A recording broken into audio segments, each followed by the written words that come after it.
Well, thank you for being here. I wanted to get you to tell me a little bit about your story. You've just done this on stage. Can you give me the quick, who are you? Who is Otto? Because you haven't always been known as Otto. No, we haven't. And you and I have known each other for 15-something years. There's a lot of time. A long time. It's a long time. And you would have met me when I was running the company as Milan Industries, right? A backup company. Yeah. Was it backup? No, it was originally a web hosting company. A web hosting. Okay. Yeah, that's how we first. That's how I first started. Well, look, the origin story is a bit. It's a couple of things, right? So, I started out of high school, hacked the high school network, because that's what you do when you're 14 years old. And you find the admin password sort of thing, and have a bit of fun. You just got to. The actual way I did that is not by finding out the password in any easy feat, I'll tell you right now. But hacking the high school network, locking out people, getting suspended. It's all like the start of a good story, right? But people don't really know people that actually go through that, and I'm one of those people. So how did we start? I started off as a contractor, and I was actually contracted by my school. So, really? Yeah, our high school at the time hired me, and I was writing software for my high school. Right. Yeah. That was the very first thing that we did. Off the back of that, I started consulting for an IT contracting company, and I was doing contracting work for other high schools. So I'd go after school, I'd go to another school and I'd do their IT, which is weird. And it wasn't weird at the time. Now when you reflect on it, you go, hindsight, right? That's a really weird thing. You got this year 10 guy going to another school and running the IT for the other school. Year 10, wow. Yeah. That's that was how I kind of started off in IT. Through that, I got my first credit card at the age of 17. Is that a bit dangerous? It was a $500 credit card. Oh, okay. Safety first. Not going to break the bank. No, my dad helped me get it, and it was the first credit card I got, and I started reselling web hosting. Right. That was the first thing that I did to build out this form of recurring revenue. Mm-hmm. And it's almost kind of before MSPs were a thing back then, MSPs, right? Yeah. We leaned in pretty hard to being a break-fix company at the time. I ended up going to uni and I studied a Bachelor of Commerce. It was a triple major in accounting, marketing and commercial law. I finished all my accounting and all my commercial law units. I didn't finish all my marketing ones. I had 6 months more to go before I left uni. So I never actually finished that degree. Hey, I never even went to uni, so yeah, you're 2 steps up on me. Something about this whole entrepreneur thing that people don't end up finishing university, and I'm I'm the stereotype.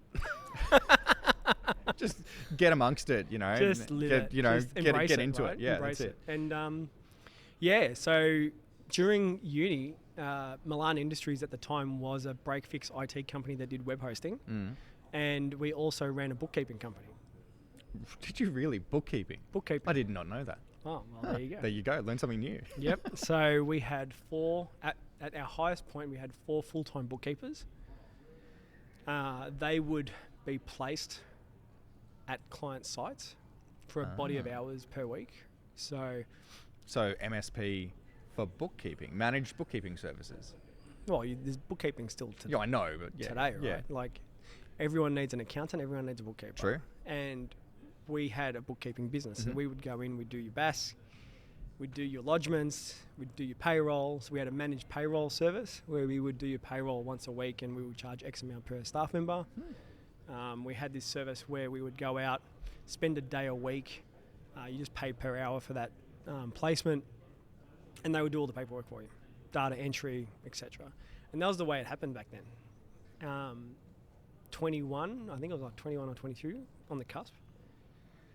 I sold the bookkeeping business, and from that I really leaned into the whole IT concept, and we started building that team up. I had 3 people, and I was like, there's this concept coming out of the US, which is a managed service provider, and I kind of learnt a lot about that through ConnectWise at the time. So we signed on for the PSA from ConnectWise. And then we learnt about this concept of a MSP, and we're like, what's an MSP? And then we signed our first client onto a contract, and we're like, wow, this shit works. So that's when we really went hard on that, and we basically took off from there. Yeah, cool. And I guess, a big question, it's probably later in my question set, but where do you think the industry is headed? So and where are you headed? So that's a great question, because depending on the week, my theory is changing. Yeah. With the rate that things are going at the moment, that's not surprising. Yeah, and I was saying before on stage that 6 months ago, I was going through this strange level of anxiety, going, it's changing so fast, are we going to exist? Mm. And that's something that you have this come to Jesus moment in your life, and everyone goes through multiple Yeah, I come was to going to Jesus say we have a moments. few. I think I've gone through a multitude of those, right? But what happened was, over the Christmas break, I took 3 weeks off, and I really sat hard and reflected, and I'm like, okay, if this is the way the industry is going, it's going this fast, then realistically, we're not really going to be going anywhere. We're going to be evolving. This is the same as the evolution of going from the box pusher to break fix, which is then another leap to MSP, which then went to the leap of cybersecurity. We're now in that next leap. However, if you look at every block of time between those leaps, the time's shrunk. It has. It's getting shorter and shorter. Yeah. 100%. Yeah, so going from break fix to MSP was a few years. Yeah. Now, this leap from managed security provider to, I like the term of the managed intelligence provider, MIP. That's a good one. I like that. Have you heard that one? No, I haven't heard that one. Well, MIP. Yeah, I think we can really give thanks to the guys at PAX 8, the exec team there, for coining the term, the MIP. But I really think that that's where we're going, and never have I felt stronger about it. I think that what we're going to be doing as businesses is going to evolve dramatically. Mm-hmm. And if we look at what we're doing today, we weren't doing what we're doing today 8 months ago. No. And it certainly feels like it's going faster and faster. I remember when the sort of, I guess, ChatGPT kind of came out as AI, right? And it was for the first time that I couldn't comprehend how or where we were going. And then it's since then, yes, businesses adopted it, but in weird and wonderful ways. And I think, as with any change, it's a bit of an opportunity, right? At least we hope. Cool. Okay, so you guys lead with security at Otto. Yep. Yeah, so how does that tie into where you think the industry is going? I mean, you just said that cybersecurity was kind of the last big leap, and it's still very prevalent today. AI is potentially going to make that worse. How do you... So I think the biggest gap is security, and it still is security, and it's always going to be security. Mm-hmm. Because at the end of the day, a business cares about their intellectual property. The business cares about what they're doing internally and how do they keep their property secure. You could start a business today and you could be almost at the same level of any other enterprise right now in a very small fraction of the time. And you could do that all with AI. However, are you going to maintain, or are you going to have the insider knowledge and the experience that the others are going to have? Yeah, the business acumen. The business acumen, right? Now, that's where the security comes into it. So a great example is like food manufacturing. I love food manufacturing because that's one of our verticals that we manage quite a bit. Food manufacturing is not about having the right information on paper. It's about practical application. Okay. Right? So if I was to sit down, I reckon I could build out the recipes of very large company products and I could get to everything that they've got. But how do I apply it? Yeah, they've got the years of manufacturing and process Years of experience manufacturing and the experience and et cetera. contacts. That's where internal security around intellectual rights and all that information is pivotal, right? However, that then becomes another problem, which is how do you safeguard that information so it doesn't go to a competitor? And all this comes back to is security, right? We're looking at financial services, contact information, personally identifiable information. That still needs to be secure. Can't have that ending up in the GPT of whichever model. Like, it just, that would be terrible. It would. There was a point at the start when I think it was ChatGPT first came out, and you could go in there and go, hey, tell me about Milan Rajkovic from Melbourne. And if someone else had entered information about you in there, it would show up. It'd spew it back out. Yeah. And that was the largest security insight I ever had on where we were going. Terrifying, but at the same time. But yeah. And then you can look at other industries like law, security around maintaining your contracts that you've got, your standards, your templates, and then maintaining that information around previous case data. We need to avoid the whole concept of hallucinations.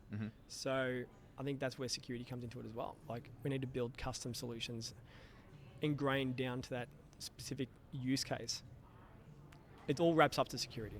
Everything wraps into security. The IT governance is the most important part. Okay, so I'm being told,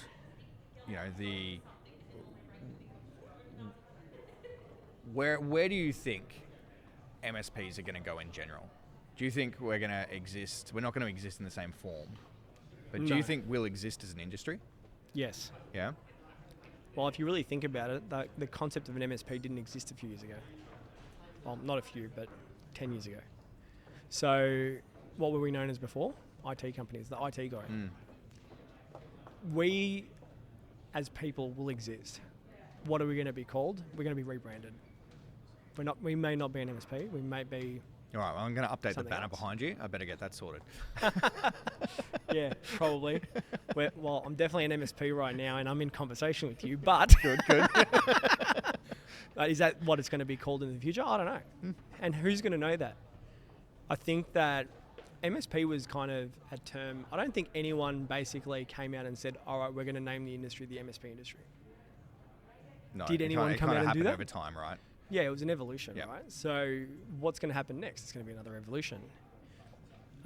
Someone's going to obviously coin a term, and it all comes down to how well does that term stick. Yeah. The most unique one that I've heard, which has stuck with me a lot, is MIP. MIP. And is that going to stick? If you hear it enough and the marketing's good well, enough, this podcast it's going to stick, right? It's going to stick, Yep. right? And that's what we're going to be rebadged. Okay, so final question. If, we've got a range of different size MSPs here at Catalyst today. Yep. When I ran my MSP years and years ago, nothing like this existed. And, one thing I love about our industry is our willingness to share. So what is if you had to choose one piece of advice that you've been given over the years, what would that be that you'd be prepared to share? Something that you've been told that you'd like to pass on? That's a great question. Don't be afraid to fail, and be curious. Be curious. I love it.